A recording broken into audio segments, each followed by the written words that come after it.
You're about to leave your home. You're not going to see your family for a while. Like, everybody's emotional, and it can become a lot, and it can become really stressful when your family's trying to, like, just, you know.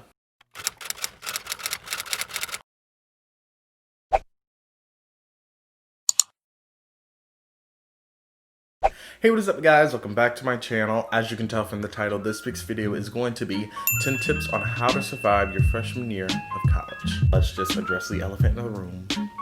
My eyes. They're a little different, you know.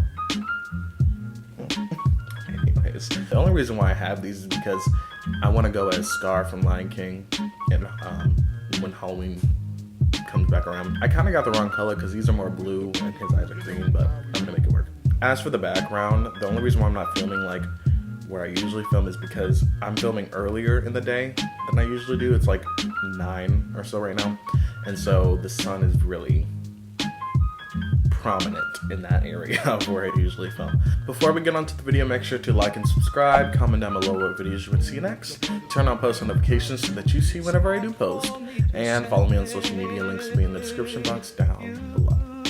I think that's it for now, guys, so let's just get on to the video. The first tip on my list is do not pick 8 a.m. classes. Listen to me when I say this. I get in high school, we were used to waking up at 5 a.m. and going to school at 7 a.m. But I don't know why or what happened or what kind of celestial being messed us up, but trying to go to class at 8 a.m. is the most difficult thing to do. Waking up at 7, easy. Waking up at 9, easy. Trying to wake up and get to class on time for an 8 a.m. class is not, I don't get it. It's just difficult. If you can, when you're scheduling your classes, try and pick classes that start at 9, 10, you know, a little later in the morning so that you just have enough time to like wake up and do what you need to do. The only upside to getting an 8 a.m. class is that you get out of it earlier. So like your schedule, like you're not in classes for that late in the day. Honestly, like it's not that worth it. Like, just don't get an 8 a.m. please. Speaking of class, number 2 on our list is go to class. That's actually number 1, but I gotta mix up. Anyways, you cannot expect to get a good grade if you're not going to class. I'm guilty of it. Everybody's guilty of it. In high school, you can kind of get away with it because your teachers were more lenient on like late work.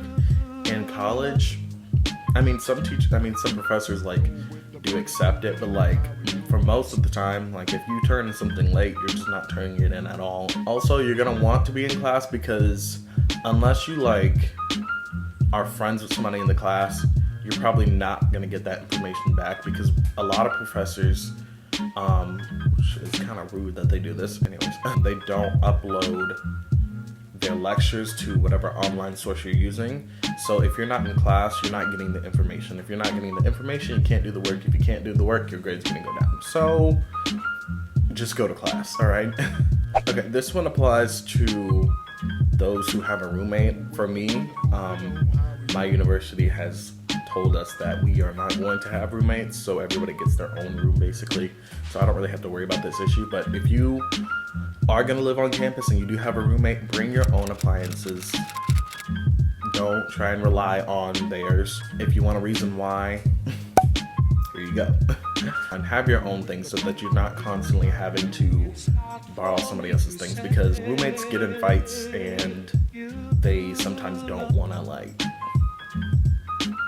coexist, I guess you can say. You don't want to be in a place where like you're so used to borrowing your roommate's stuff, and now that you guys are like have a falling out, they might not want you to use that. So just be on the safe side, get your own stuff. Speaking of roommates, don't expect that you and your roommate are going to be the best of friends, because again, unless you're like rooming with somebody that you know already, you're probably not going to be friends with your roommate. That's not to say like you're gonna hate each other. I mean, you night. That's also not to say like you're not gonna become friends. You're most likely not gonna be as close as you think you are. I know in like college movies, they're like, the roommates always seem like they're the best of friends and they're close and they go do everything together.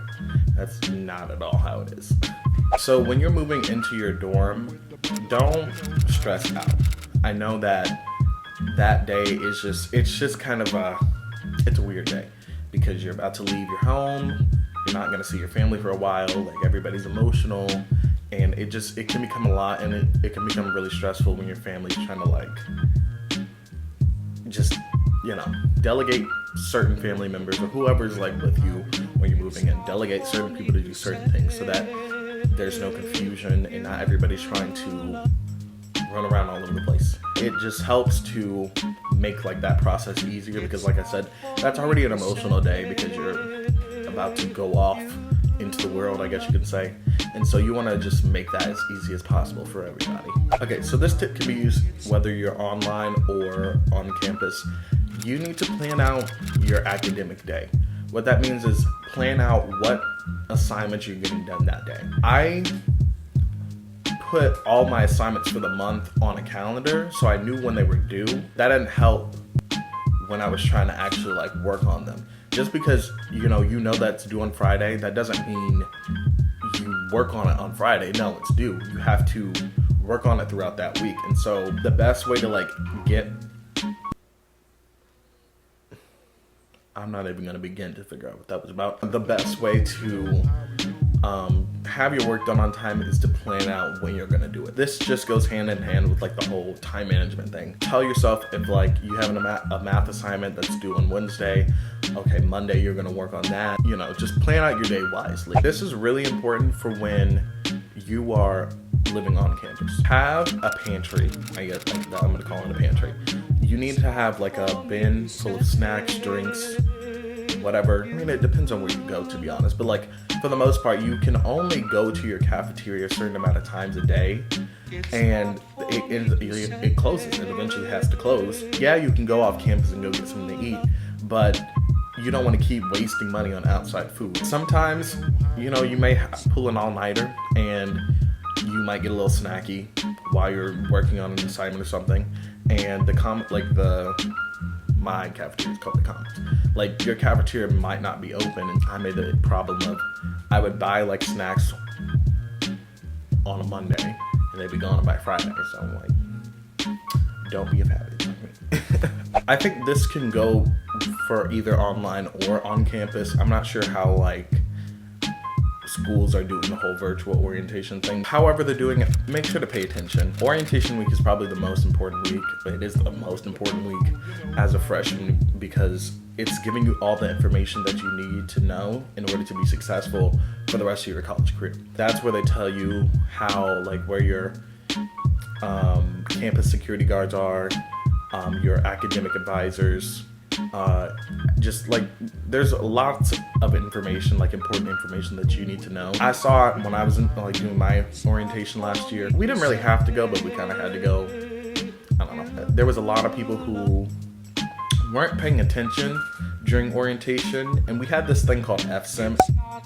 And FSIM is an actual class, like it stands for freshman seminar. Those people who weren't paying attention during orientation, like that week, didn't know that we started FSIM before we started our other classes. So we basically started FSIM a week earlier, and the people who weren't paying attention didn't know that, and so they missed a whole like week of classes because they weren't paying attention. They're not just saying those things because they want to hear them talk. Like, they're actually genuinely giving you important information that you need to know. I'm not saying like write down everything they're saying, but like just make sure you're picking up important pieces of information that they give you. This is a good thing to consider when you're scheduling your classes. When you're looking at what classes you want to take, make sure you're researching who's teaching that class. Sites like Rate My Professor and other sites like that are good tools to use because you can see how other students have felt once they've gone through that class. If you see that a teacher has a 4.1 and has nothing but good comments about them, take that class. If you see a professor has like a score of 1 or a 2 and the comments are like, oh, this class was hard, he was rude, this, that, and the third, it's probably not the best class to take. The good thing about college is that Unlike high school, you get to actually choose what class you want and also who you want to take that with. In high school, you really didn't get the chance to choose. College, you have a say, you have a voice, all right? So use it. All right, so the last thing on my list is during finals week, do not stress yourself out, because that is not going to get you the best score. Another good thing about college is that in high school, when you took your final exam for whatever class you took, everything that was on that exam was things that you learned the entire year. In college, most of the time, I mean, I'm not sure if this is 100% true. I know for all the finals that I've taken, it was true for this. Your final exam is nothing more than just a regular exam. It's not like everything that you've learned the entire semester. It's literally like, it's just a final exam. Let's say you're taking your first test. You're taking that test on what you've learned for that little portion of the semester. Same goes for the final, tentatively. You don't have to worry about or stress yourself out about trying to flip back all the way through your notes, looking at information from August 13th and it's May 5th. Like, you don't have to worry about that. Again, tentatively.